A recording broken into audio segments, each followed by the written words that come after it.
Greetings and welcome to Train Signal. You're watching Microsoft Lync Server 2013 Edge Services. In order to gain a good understanding of how Carverock Fitness has its Edge environment set up and how the clients from outside of the corporate boundaries are going to connect into Lync, we want to start off with a tour of the external client types and what functionality will be provided to them. Now, when we look at the term external clients, with Microsoft Lync, that is a broad term that is used to refer to different types of clients that are authorized to connect into your Microsoft Lync environment to communicate coming across your DMZ, or more specifically coming across your Lync Edge server and your reverse proxy server out in your DMZ. The first category of external clients that we have is labeled remote users. And I know in most corporate environments when you think of a remote user, you're thinking about somebody that connects in through a VPN, like Cisco or a Nortel solution or something like that. When we look at Microsoft Lync, a remote user will be somebody connecting in to gain access to your Lync environment coming across the Edge server.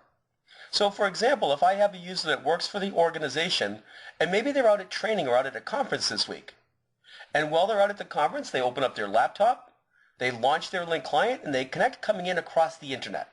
When that user connects coming in across the internet, they're coming in through the reverse proxy server and also the Edge server out in your DMZ. The second category of external clients would be federated users. Federated users are people that work for another company, so they don't have a user account within our environment. But what we do have is a trust relationship between our Microsoft Lync Edge services and their corporate Lync Edge services as well. So it does require that they have a version of unified communication and that they set up their side of the trust relationship like we do over here on our side. You also want to keep in mind that just because you have a trust relationship with another organization, it doesn't mean that we do not have any control over the type of traffic going across the DMZ. When you look at the feature set that is provided or available to the federated users, it's kind of similar to that of a remote user where they can participate in instant messaging, they have access to presence information, they can participate in peer-to-peer and also multi-party conferences. But again, we can lock that down. Microsoft Lync also supports what's called PIC Federation, Public Instant Messaging Connectivity Federation relationships with external instant messaging providers, such as AOL, Yahoo, and MSN. In order to set up public instant messaging connectivity from your internal environment out onto the internet, it requires that you go through what's called a PIC provisioning process. If you go out to the Microsoft download site, you'll find the Public Instant Messaging Connectivity Provisioning Guide. It's about 7 or 8 pages of information that gives you an understanding of what you have to do in order to be able to connect out onto the internet. It's a process that you go through with Microsoft where they verify your credentials, they verify your licensing to make sure that you're compliant. So before you can connect out onto the internet and start communicating with instant messaging providers, we have to go through this PIC provisioning verification process. With Microsoft Lync, we also have support for mobile users. Mobile users refers to clients using smartphones or tablets running a Lync mobile client. It allows these clients to sign into the internal environment coming in through the reverse proxy server out in your DMZ. So our mobility services are advertised through the reverse proxy server to gain access to the Lync server environment internally. Our final category of external clients is the anonymous users. Anonymous users are users that do not have a user account within your environment, and they don't have a user account in a federated environment as well. These are users that have been invited to participate in a communication session. For example, if I send an invitation out to a lot of our partners and I invite them to an online meeting request with a conference, well, when these users go to connect in a lot of cases, they're not going to be authenticated users. One of the challenges that we have at Carverock Fitness is that we want to be able to use all of these features of Microsoft Lync, but we want to do it securely. We're going to be using Microsoft Lync for federation relationships, for traveling users, remote users, for public instant messaging connectivity, and we're also going to be using it extensively for conferencing with our partners. Let's take a look at the different pieces that are involved with setting up a secure Edge environment with Microsoft Lync. The first piece we have is our Edge servers. The Edge servers are Microsoft Lync servers that are installed out in your DMZ, and these are typically installed on standalone machines, machines that are not part of your internal forest, for security reasons. With Microsoft Lync 2013, the information on the edge services, or the configuration, gets replicated out to the edge server from the internal environment.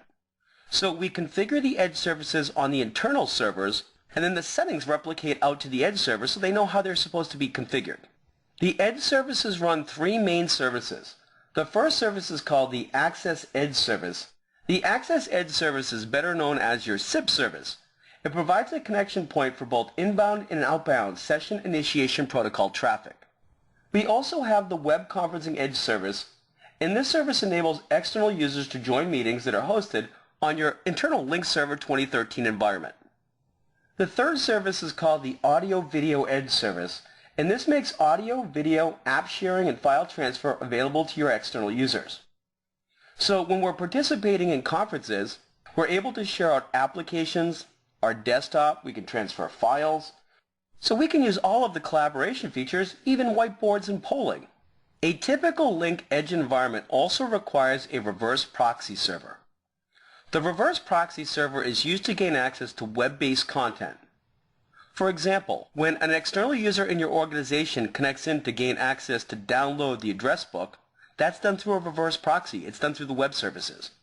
Another example will be expansion of distribution lists. Our reverse proxy server is going to have a lot of traffic coming through it that will get routed over to your front-end pool. Out in our DMZ, we have two firewalls. Well, Lync can be set up with a single firewall, but in our environment, we're going to have an internal firewall and an external firewall, and the Microsoft Lync server is going to be installed right between the two of them. Setting up your firewalls can be very challenging, but keep in mind that Microsoft Lync does have a planning tool that will aid you in the process of coming up with your firewall rules. It doesn't set up your firewalls for you, but it will give you the information you require for setting up your port rules. When we set up our Lync 2013 Edge environment, Microsoft only supports what's called a consolidated edge. A consolidated edge is a Lync Edge server that has all three services running on the edge server. So you don't have the ability to separate out your services to the different servers. If you're looking for a higher level of performance and availability, you can set up more than one edge server, but keep in mind that each edge server will run all three services: your Access Edge, the Audio Video, and the Web Conferencing Edge services. If you set up a single edge server out in your DMZ, you have to remember that that's a single point of failure. And if you are using a single edge server, you can use NAT or you can use publicly routable IP addresses. In order to achieve a higher level of availability for traffic coming in across the DMZ, you want to use at least a couple of edge servers in a pool. And if you set up multiple edge servers in a pool, we have to load balance the traffic to those servers. And Microsoft supports DNS-based load balancing and hardware-based load balancing. Just keep in mind that if you are going to use hardware-based load balancing, the IP addresses that you're using to represent your three services have to be directly routable. We cannot use network address translation for them. If we're using DNS-based load balancing, our IP addresses can be directly routable, or we can use network address translation. But if you are using NAT, it has to be one-to-one. One public IP address to one private IP address. With the prior version of Lync, Lync 2010, Microsoft had a role called the director. And traffic coming in across the edge server or your reverse proxy could take an extra hop through a director server role. So more specifically, this would handle SIP traffic coming in across the edge and web-based traffic coming in across your reverse proxy. And what the director did is provide an extra level of security for traffic coming in across the DMZ. It allowed us to pre-authenticate traffic before it got over to your front-end pool. So it provided me another layer of security against denial of service attacks. With Lync 2013, the director role still exists, but it's been de-emphasized for Microsoft. The edge design can be very challenging. Once again, the Lync planning tool is probably your #1 tool that you want to use to aid in the design process. The certificates that you have in your environment are going to have to support a lot of different names. You've got the name for your SIP service, the audio, video, and the web conferencing services. You've got the names out on your reverse proxy server, the name that you're using for your Meet Simple URL, the name that you're using for your Dial-In Simple URL. We also have to support the name that we're using to advertise our web services. All of these names are going to have to be incorporated into your certificate as subject alternative names. Again, don't get caught up in the details right now because the Lync planning tool is your #1 tool that will provide this information for you. You walk through a wizard and you provide the information into the planning tool, and when you're done, the planning tool will generate managerial reports with information regarding your certificate requirements, your DNS requirements, internally and externally, and also your firewall requirements. Let's take a closer look at the reverse proxy server.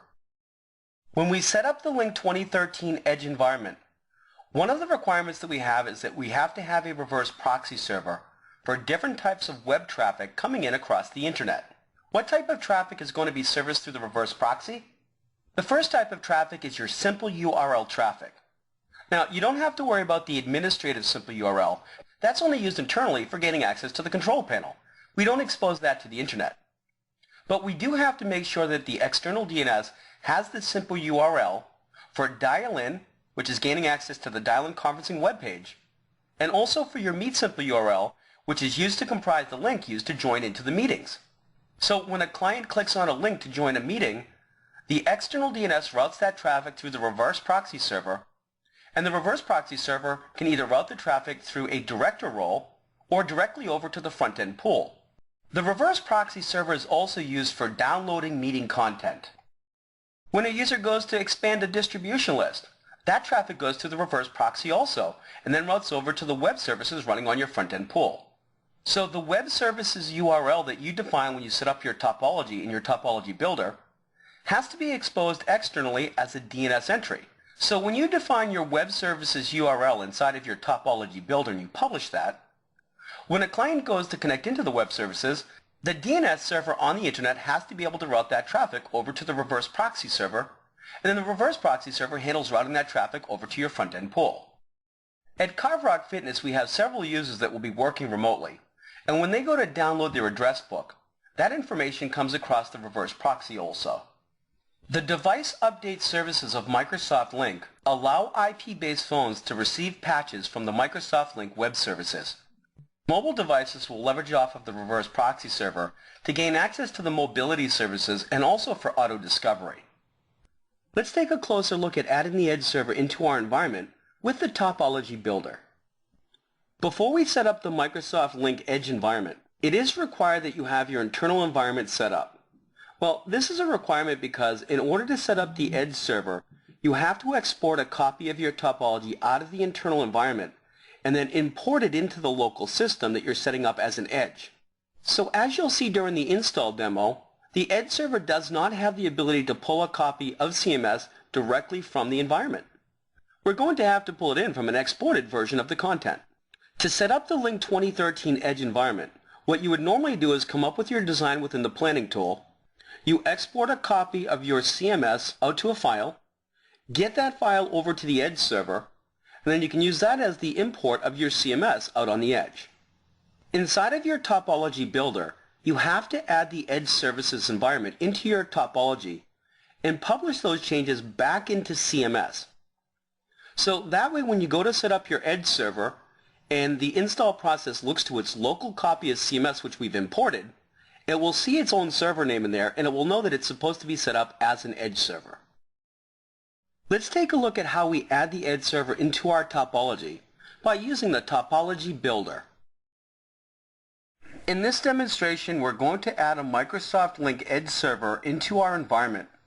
So let's open up our Topology Builder. And when we open up the Topology Builder, we're going to download our topology from the existing deployment. And when we're prompted for the name of our topology file, we'll point to our existing tbxml file. We'll click on Save. Now from inside of the Topology Builder, we'll open up Lync Server 2013, open up our site called Scottsdale, and then as we navigate down, you can see that I have edge pools, and we're going to right-click and create a brand new edge pool. Click on Next. The name of my pool is going to be edgepool.carverockfitness.com. Now we're going to have multiple computers in our pool eventually. So let's click on Next. On the next property sheet, we select the features that we want to use with our edge pool. The first option, you can use a single FQDN and IP address for all three services, the Access Edge, the web conferencing, and the audio-video edge services. In our case, we're going to spread the traffic across three adapters so that we do not encounter a bottleneck with our conferencing traffic. We're also going to enable federation on port 5061, and this allows communication with our trusted federated partners. You'll also notice that with Lync Server 2013, Microsoft has added the XMPP support right into the edge servers and your front-end servers. With Lync Server 2010, you had to install the XMPP gateway as an additional feature, and you would install the XMPP gateway off of your OCS 2007 R2 installation media. Well, now it's built right into your front-end servers and your edge servers. If you're not familiar with the extensible messaging and presence protocol support, it's used by some of your instant messaging clients like Google Talk and Jabber. On our next property sheet, we select the IP options. You'll notice that we now have the ability to enable IP version 6 on the internal and the external interfaces. We can also determine if we want to use network address translation, and our IP addresses are going to be directly routable, so we don't need to choose the option to use network address translation on the external IP addresses. We'll click on Next again. On the next property sheet, we define the FQDNs that we're going to be using for our three services running on the Edge server. My Access Edge service will be called sip.carverockfitness.com.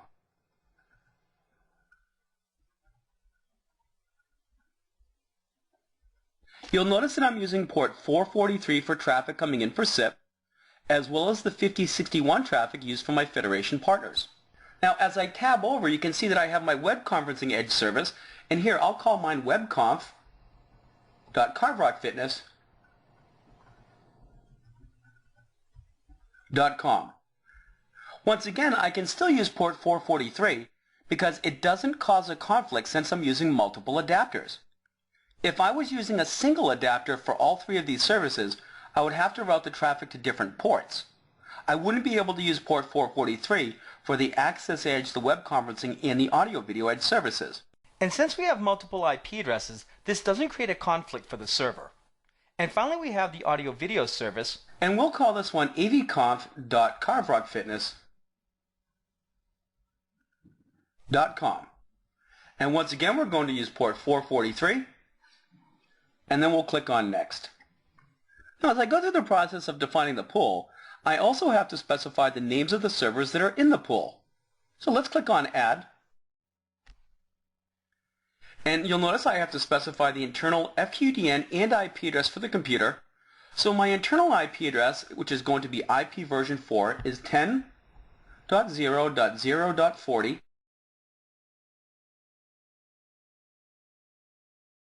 And for the internal FQDN, we'll use CRF for Carverock Fitness Edge 1.carverockfitness.com.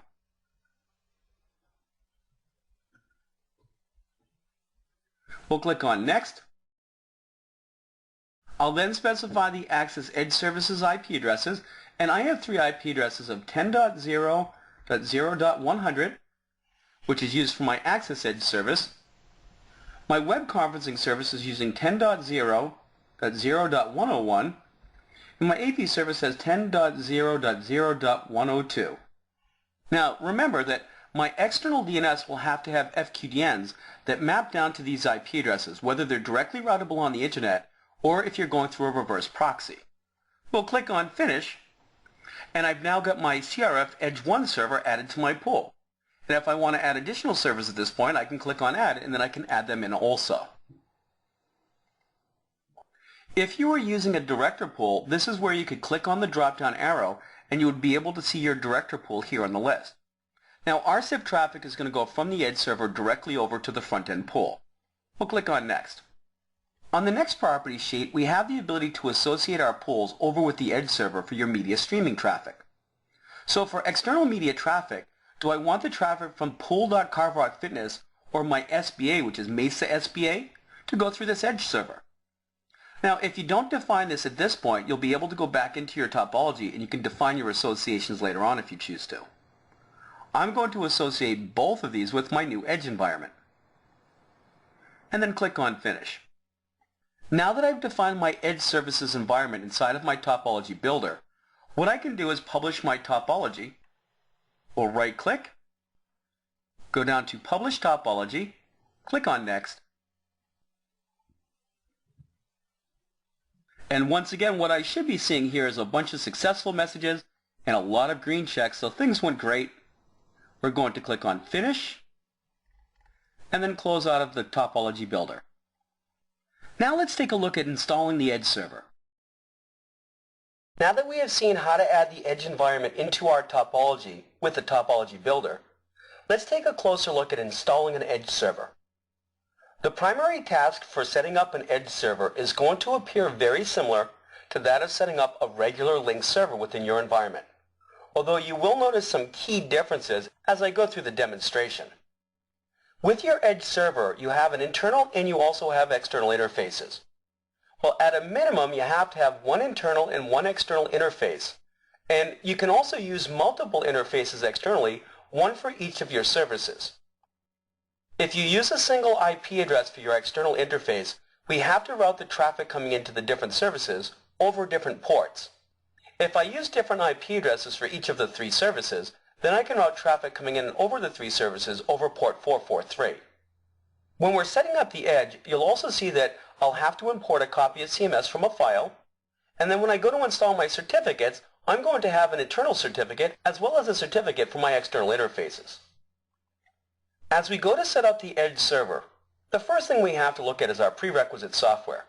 This is no different than setting up a regular Lync server. You still have to go through your checklist and make sure that you have all the prerequisite software installed. We have to set up our interfaces for the network. Well, in our case, we're going to use 3 external and 1 internal. We have a lot of conferencing traffic that will be coming in across the Edge, and we don't want to bottleneck it through a single adapter. We then walk through the installation of the Edge server, and the Edge install process is going to look very similar to setting up a regular Lync server.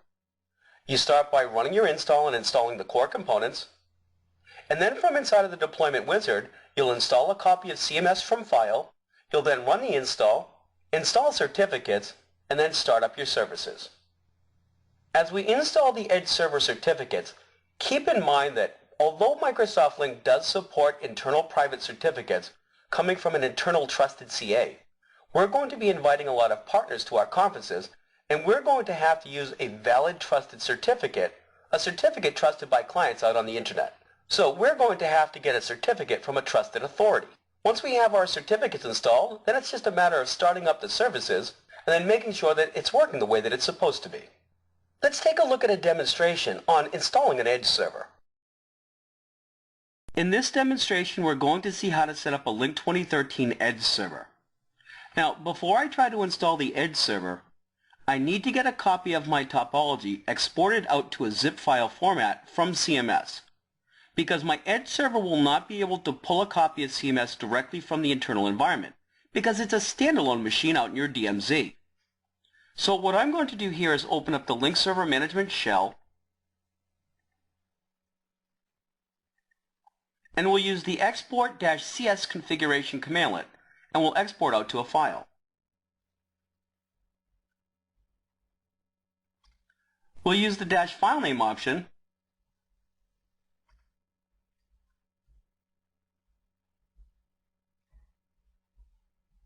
and I'll export out to a file called config.zip.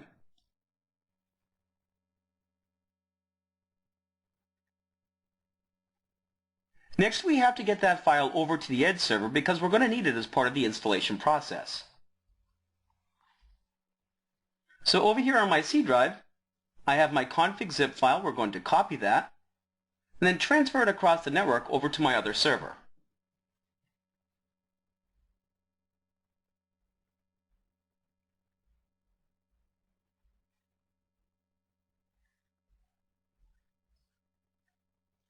And we'll paste it on the C drive. And then as we go to install the Edge server, when we need to install CMS, we'll be able to pull it right from that zip file. Let's switch over to our other server that we're going to set up as our Edge server. We've just switched over to the Microsoft Lync 2013 Edge server. The next step, we're going to run the installation for Microsoft Lync to install the core components off of my D drive. So let's go to my D drive, and I'm prompted to install the Microsoft Visual C++ 2012 x64 minimum runtime support, so we'll click on Yes. And then when the installation of the core components is complete, the deployment wizard should open up automatically. On the next property sheet, I'm prompted for the installation location, and I'm going to stick with my default program files, Microsoft Lync Server 2013. Just keep in mind that additional components will be installed to the same directory in the future. We'll click on Install. Next, I accept the licensing agreement. We click on OK. And now you can see the core components getting installed, and then the deployment wizard should open up shortly. From inside of the deployment wizard, we don't have to worry about preparing Active Directory. That's already been done. But what we're going to do is click on Install or Update Lync Server Systems, and then we'll walk through the step-by-step installation process, with step number 1 being installing a local copy of the configuration store. As I go to install a local copy of the configuration store, we are not going to be able to connect to CMS directly. We're going to have to import that from our zip file. So let's go to step 1. We'll click on Run. You'll notice that my system detects that I'm set up as a standalone machine, a workgroup-based machine. So what I need to do is connect over to my C drive, and there you can see I have my local copy, my zipped version of CMS. We'll click on Next, and then all we have to do is sit back and watch the system install CMS. And then when the installation of CMS is complete, we can then kick off the next step, which is actually installing the Lync server. Great, now that I have installed a local copy of the configuration store, we'll move on to step number 2, which is installing Microsoft Lync.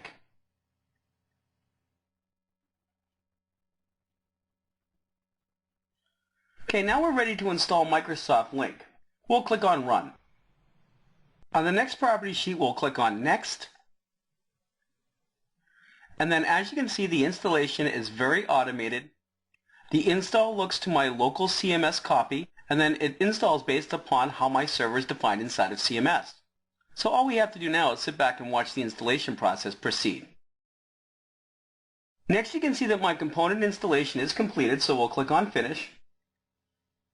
And then move down to step number 3, which is installing and assigning certificates. In the next step, we're going to request and assign certificates for both the internal and the external interfaces of the Lync Edge server. So as the certificate wizard opens up, you can see that I have 2 interfaces, and let's start off with the internal interface. We'll click on Request. Click on Next, and in our case we're going to send the request immediately to the online CA, which is our internal certificate authority. Now because I'm setting up a server out in the DMZ, this server is not able to automatically detect my internal CA. So what I have to do is define my CA. So let's type it in. And then we'll click on Next.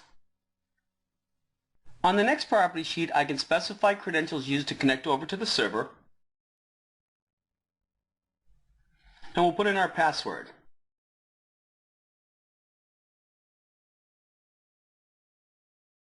On the next property sheet, we can specify if we want to choose a specific type of certificate template. I'll click on Next. We then provide a friendly name for our internal certificate. I'll call mine Edge Internal. You'll notice that the bit length is set for 2048, and you can also specify if you want to mark that certificate private key as being exportable. Now, as we're setting up multiple servers in a pool, common practice would be to set up those certificates to be exportable so that you can install them across the multiple servers within the pool, because they're going to have to share the same namespaces. We then provide our country code, the state, and next we provide the city information for Scottsdale. And then we will click on Next. You can see that my system automatically populated my subject name with edgepool.carverockfitness.com. That's going to be the name of my pool. If I want to provide any additional subject alternative names, I would be able to define them here on the next property sheet. As you're coming up with the namespaces that you're going to request for your certificate, you really want to use your Lync planning tool as a guide, because with your planning tool, you can walk through a wizard where you provide information into the wizard, and when you're done, it will generate managerial reports for your DNS requirements, your firewall requirements, and your certificate requirements. We'll click on Next. You can see that we're requesting a certificate, and then when we're done requesting the certificate, we can launch into the certificate assignment wizard, which will apply that certificate to my Edge server. And then click on Finish. You can see that the certificate assignment wizard launches for me automatically. We'll click on Next, Next again,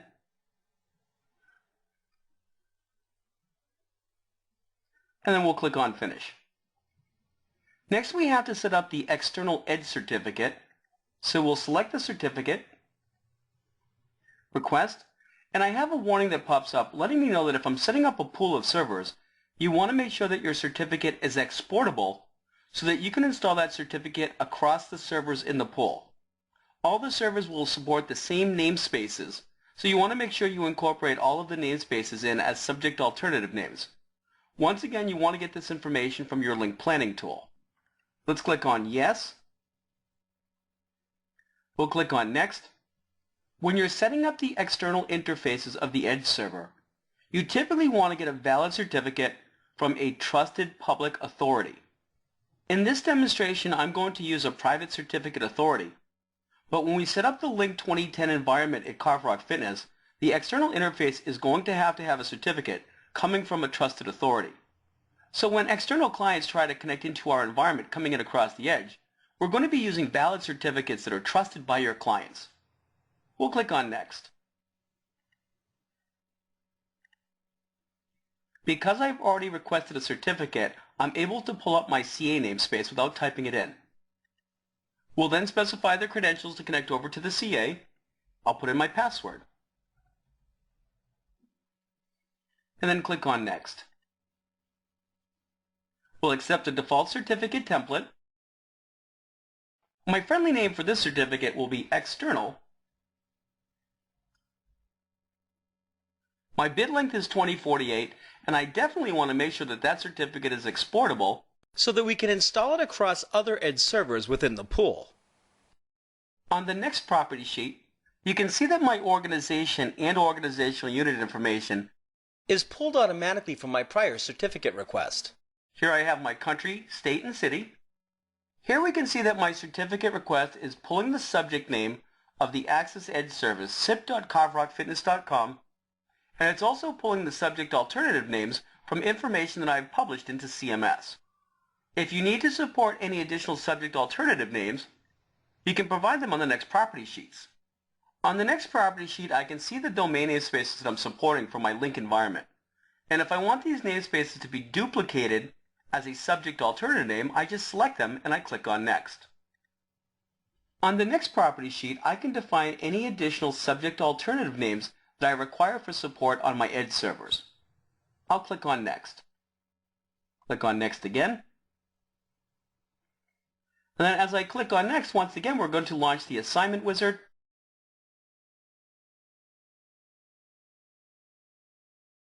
And then we click on Finish. I now have a certificate assigned to the external interface of the Edge server.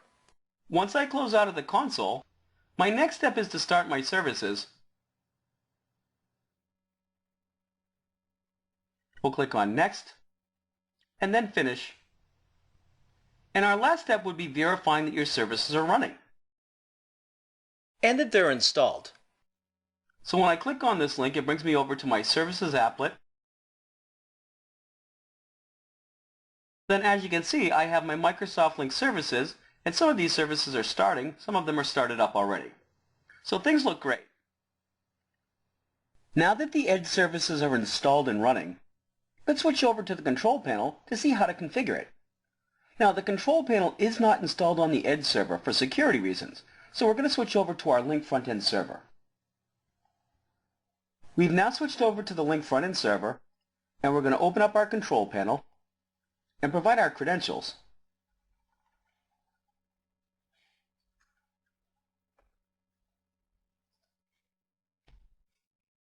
And you'll notice in the control panel that we have federation and external access. The first policy is called external access policy, and this can be configured globally and at the site and user level. When we open it up, you'll see that we can enable communication with federated users, including the extensible messaging presence protocol federated users. We can also enable communication with remote users and public users, also known as anonymous users. On the Access Edge configuration, this is only configured globally.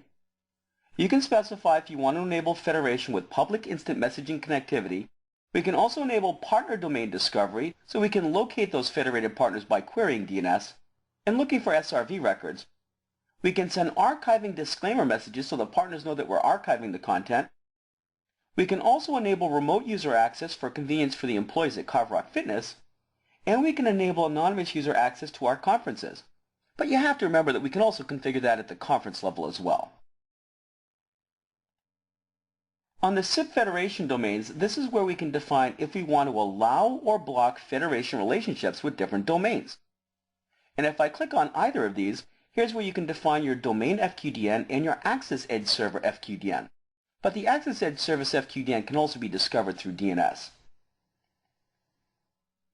Underneath our SIP federated providers, this is where you can see our PIC providers such as AOL, MSN, Yahoo, and Lync Online. If we open these up, you'll see that you can enable communication with the provider, and you can also specify if you want to allow communication with all the clients from that provider, or if you want to limit that to our clients' contacts. You will also notice that Microsoft has provided us with an XMPP Federated Partners tab, and this is new with Lync 2013. This allows us to set up federation relationships with XMPP providers, such as Google Talk or Jabber. Well, I hope you've enjoyed the demonstration, and we'll see you in the next video.